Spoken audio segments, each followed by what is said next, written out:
চা খাবি না? ওঠ, চলে এসছে চা, গরম গরম চা। চলো। আবার ওখানে কোথায় বসেছো? পাপার কাছে না, এদিকে এসো আমার কাছে। এখানে এখানে এখানে এসো। মাঝখানে বসে গেল, চাটা খাবো না?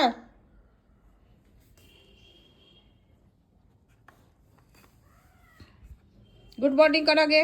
Good morning, good morning. জামা পরতে হবে না? জামা। হ্যাঁ, আমরা এখন চা খাবো। সকাল আজ অনেক দেরি হয়ে গেছে, প্রায় 8:30 বাজতে চললো। কখন কি হবে তার না ঠিক। এই যে মোটাকে এখন আমি জামা পরিয়ে দেবো।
দিয়ে কাল বৃন্দাবন থেকে সব তোমাদের সব সাধু সন্ন্যাসীরা এসেছিল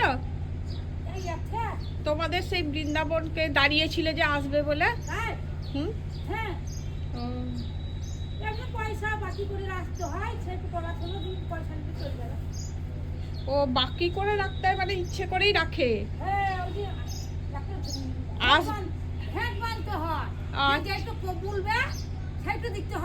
আচ্ছা, সেটা খাতায় লিখে রাখবে। আচ্ছা, সেই করায় সে নিয়ে যাবে।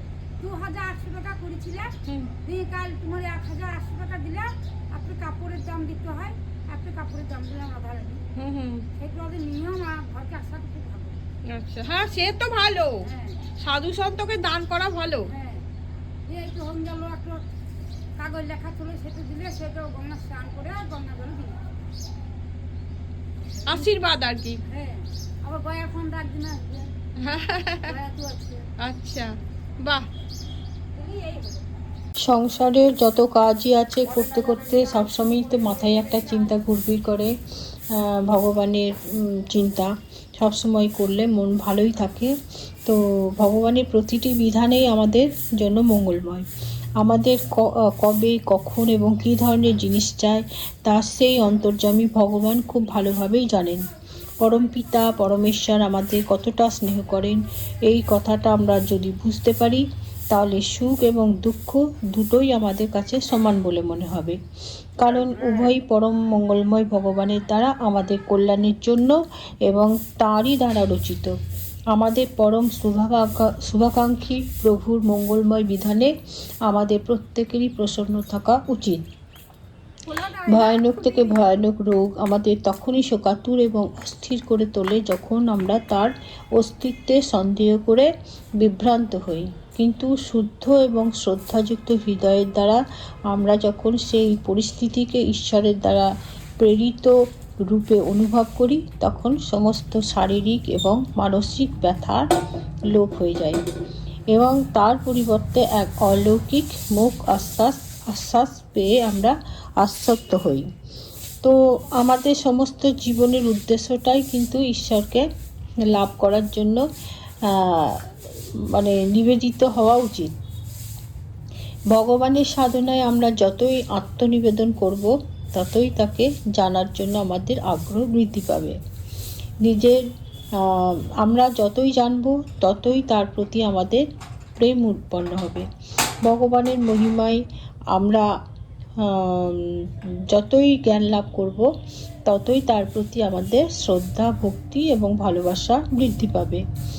সর্বশক্তি ব্যাপক ঈশ্বরের অসীম মহিমা যে অনুভব করবে, সেই সংসারে সকল ব্যাধি এবং বিষণ্ণতাকে সহজে অতিক্রম করতে সক্ষম হবে। সুখ এবং দুঃখ দুটোই থাকে আমাদের জীবনে, কারণ সুখ আসলে সুখের পিছনে দুঃখও চলে আসবে, আবার দুঃখ আসলে দুঃখের পিছনে সুখ আসবে। এ নিয়ে চিন্তা করলে হবে না। তো আপনার ভগবান এবং তার কৃপা ছাড়া সেই ব্যক্তির অনুভবের মধ্যে আর কিছু প্রবেশ করাই সুযোগ পায় না, এবং এখানেই হলো তার প্রেমের মহিমা। প্রভু আমাদের যোগ এবং ক্ষেমও বহন করেন। আমাদের কত রকম সাংসারিক কামনাকে তিনি পূর্ণতা দান করেছেন এবং ভবিষ্যতেও করবেন। লৌকিক দৃষ্টিতে হয়তো এই কামনার অনেক উঁচু স্থান রয়েছে, তবে এর পরিতৃপ্তিতেই কখনো আমাদের তৃপ্তির মনোভাব হওয়া উচিত নয়, বরং এই ধরনের কামনা আমাদের বিশুদ্ধ প্রেমকে দূষিত করে তোলে। ভগবানের ভক্ত যোগ ক্ষেমের চিন্তা করেন না। তার কাছে সুখ দুঃখ কোনো রকম ভেদাভেদ নেই।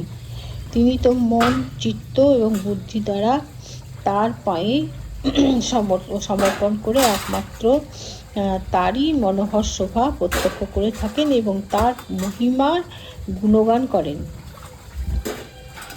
তো আমাদের অটুট বিশুদ্ধ শ্রদ্ধায় ঈশ্বর লাভ করতে পারি আমরা, যদি ঈশ্বরের কাছে সাংসারিক সমৃদ্ধি কামনা করলে যে বিষয় আশায় আমরা লাভ করা যায় বা করে থাকি, তা আমাদের তার কাছ থেকে অনেক দূর সরিয়ে নিয়ে যায় এবং আমাদের যে জীবন প্রচণ্ড ঠান্ডা লেগেছে, কথা বেরোচ্ছে না, ব্যস্তময় ভরে ওঠে। তাই আমি বলি যে আমাদের একমাত্র বিশুদ্ধ নিষ্কাম ভক্তি এবং শ্রদ্ধা সম্বল করে ঈশ্বরের প্রতি অগ্রসর হওয়া উচিত। তার বাইরে জগতে খুঁজে বেড়ানোর প্রয়োজন নেই। তিনি তো সর্বদাই আমাদের হৃদয়ের মধ্যেই বিরাজ করছেন। দেখবেন আমরা বিপদে পড়লে কিন্তু ভগবান ছাড়া আর কিছু ডাকি না, তখন কিন্তু একমাত্র ভগবানই আমাদের উদ্ধার করে। তো যখন জিনিসের প্রতি কামনা বাসনার বৃদ্ধি করলে তার তিনি আমাদের প্রতি অপ্রসন্ন হন, এবং আমরা যদি আমাদের এই মূঢ়তার জন্য নিজেরা তার প্রতি অপরাধী প্রমাণিত হই, বিষয় আশয় থেকে মনকে সরিয়ে যদি সেটি অন্তর্মুখী করে তোলার পরেই আমরা ভগবত প্রেমের উপলব্ধি করতে পারবো। নিজেদের মনকে সমস্ত বিষয় কামনা থেকে মুক্ত করে নিয়ে আমাদের একমাত্র ভগবত পরায়ণ হয়ে ওঠা উচিত। যে ঠাকুর তো সব এক বলে না, আমার বাবাও বলতো ঠাকুর একটাই, নানান রূপে নানাভাবে আমাদের কাছে পরিচিতি। তার যে যেমনভাবে ডাকে, কে কালীকে ভালোবাসে সে কালীর সাধনা করবে, যে কৃষ্ণকে ভালোবাসে সে কৃষ্ণ সাধনা করবে, তারপর যে মা তারাকে সাধনা করে, যার যেমন রুচি আর কি, মানে যে যেমন ঠাকুরকে ভালোবাসে সেই ঠাকুরকে ডাকলে আমি আবার নিশ্চিত রূপে বলতে পারি ঈশ্বর কিন্তু সাড়া দেয়। অধৈর্য হয়ে পড়লে হয়তো হবে না, এক মনে তো ডাকতে হবে ঈশ্বরকে। তো আবার দেখবেন খুব বিপদে পড়লে প্রথমে কিন্তু ঈশ্বরের কথাই আসে। ভগবান দয়ার দ্রবীভূত হয়ে আপনাকে আশ্বাস দান করবেন। এর জন্য আমি কোনো করতে পারবো না, মানে কৃতজ্ঞ থাকবো, ধন্যবাদ জানাবো কোন ভাষাতে সেটা আমি বলতে পারছি না। তবে আশা করি ঈশ্বর আমাদের সব সময় সঙ্গে থাকেন, এবং যদি ঠিক মতো ডাকা যায় নিশ্চয়ই সাড়া দেবেন। হ্যাঁ, আমরা প্রত্যেকেই একে অপরের প্রতি সর্বদা মঙ্গলাকাঙ্ক্ষী হয়ে থাকাই উচিত এবং থাকবো। হ্যাঁ, তো তাই আমার গল্পটা বলতে বলতে যতটা পারলাম আমি বললাম, এবং যা মনে হলো তাই বললাম। এখন আমার মোটামুটি সব কাজ হয়ে গেলো। এখন গাছে জল দিতে আছে, তো গাছগুলোকে একটু খুব বেশি করে স্নান করাবো না, অল্প করেই ভাবছি। কদিন থেকে করব ভাবছি, সময় পাচ্ছি না। আমাদের হয় না যে আজকের কাজ, মানে আজকের কাজকে কালকের জন্য রেখে দেওয়া। হ্যাঁ, কাজ করবার সময়ে মনোযোগ না দেওয়া খুবই খারাপ অভ্যাস আমাদের। এই অভ্যাস যদি আমাদের থেকেই যায় তাহলে মুশকিল হয়ে যায়, কঠিন হয়। হ্যাঁ, সেই কাজগুলোকে করে ওঠা। আমাদের তো সময় খুব কম, আর পথ হচ্ছে দীর্ঘ। হ্যাঁ, মরে যাবার আগের দিন পর্যন্ত শরীর উপর রোগের আক্রমণ হবার আগেই এইসব কাজ যদি করতে পারি তো শরীরও ভালো থাকবে, মনও ভালো থাকবে। হ্যাঁ, তাই কাজে লেগে পড়বার জন্য তো তা মানে নিজেদেরই চেষ্টা করতে হবে। তো দেখুন আমি জল দিতে শুরু করলাম। এই জল দিতে দিতে একটা কথা আমার মনে পড়ে গেল, যেটা না বলছি হয়তো অনেকের খারাপ লাগবে। যেমন অপরের নিন্দা করা, অসার আলোচনা মানুষের খুব ভালো লাগে, কিছু মানুষের, সব মানুষের নয়। এর মধ্যে পরনিন্দা পরচর্চা সর্বাপেক্ষা প্রিয় তাদের। নিন্দা পরচর্চায় তারা সবসময় একটা প্রলোভন থাকে তাদের। বিনা কারণে স্বার্থ উদ্ধারের উদ্দেশ্যে কারো গুণাগান করা হলো, তাকে প্রবঞ্চনা করা। হ্যাঁ, যথাসময়ে যোগ্য ব্যক্তিকে যথার্থ শব্দে প্রশংসা করলে এতে কোনো ক্ষতি হয় না, কিন্তু এবার কি হয়, মান সম্মান অথবা প্রতিষ্ঠা চাওয়া, বা প্রাপ্ত হলে গ্রহণ করা। এই রোগটা হচ্ছে কি, সেই দাঁত হাজার মতো চুলকানির মতো অবস্থা, খুবই আরামের মনে হবে আর কি। তা প্রথমে সুখকর মনে হলেও আবার পরে তা খুবই দুঃখদায়ক হয়। আজকাল তো সামান্য মান সম্মানের মূল্যই বোঝে না, তাদের মূল্য আমাদের মহৎ কর্ম সব কিছুই যেন বিকিয়ে গেছে। হ্যাঁ, ধর্মকর্মের সবই যেন বিকিয়ে গেছে।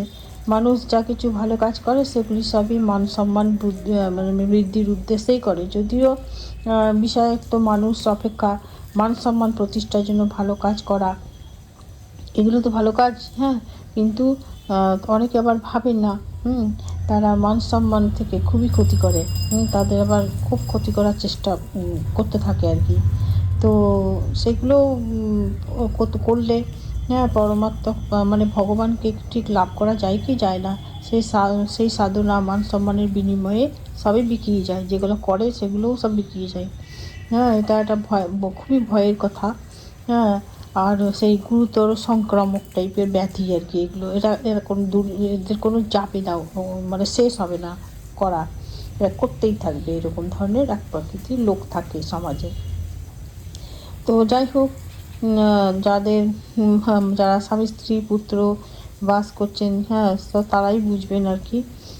ঘরে ঘরে এগুলো তো হয়েই আসছে, নিজেদেরকে হ্যান্ডেল করে চলতে হবে, আর ধৈর্য রাখতে হবে, শান্ত হয়ে থাকতে হবে। শান্ত হলেই সব কিছু ঠিক হবে আর কি, তাছাড়া তো কোনো উপায় নাই। আর যত মনকে উদ্বিগ্ন করবেন মনের উপরই প্রেসার পড়বে। হ্যাঁ, তো কী আর বলবো এই নিয়ে, আর কিছু বলার নাই আমার। দেখুন অনেকটাই আমার জল দেওয়া হলো। তবে হ্যাঁ, সৎ মানুষের সঙ্গে যদি সৎভাবে থাকা যায় তাহলে সেগুলো বেশি ভালো লাগে। আর ঈশ্বর নিয়ে তো আমি বললাম কিছু কথা, আগেই বললাম। তো দেখুন আমি কিন্তু ঈশ্বর বিশ্বাসী মানুষ। যদি ঠিকঠাক পথে চলা যায় না, মিথ্যা কোনো দিন জয় হয় না, সত্যিই জয় হয়। তো আজকে আপনাদের বলতে বলতে দেখুন অনেক কথাই বলে ফেললাম। যদি ভুল ত্রুটি হয়ে থাকে ক্ষমা করবেন। আমার গাছে জল দেওয়া হলো, এবার যাবো ব্রেকফাস্ট করতে। শুভ সকাল বন্ধুরা, এখন বাজে 10টা 11। তো আমরা আজ লেট হয়ে গেল ব্রেকফাস্ট করতে, কারণ দেরিতে উঠেছি। তো আমার বরমশাইকে দিয়ে দিয়েছি চপ মুড়ি শশা, আমিও তাই নিয়ে নিয়েছি পেঁয়াজ কাঁচা লঙ্কা শশা। তো আমরা এখন ব্রেকফাস্ট করব, তারপর স্নান পুজো পরপর ধীরে ধীরে যেগুলো আছে আপনাদের সঙ্গে সবই শেয়ার করবো। জয় শ্রী শম্ভু, নমস্কার। আপনারা সবাই কেমন আছেন? আশা করছি সবাই খুব ভালো আছেন। আমার আজকের এই নতুন ভিডিওতে আপনাদের সবাইকে স্বাগত জানাই। আজ একদম ফুল পাইনি, তো শুধু চন্দন আর মিষ্টি জল ধূপ সন্ধ্যা দিয়ে পুজো দিলাম। ফুল দিলে একটু মনটা বেশ ভালো লাগে, তো হয়নি, কিছু করার নাই। গাছে জল দিলাম তো কাদা কাদা হয়ে গেছে, যাওয়া যাচ্ছে না আর কি।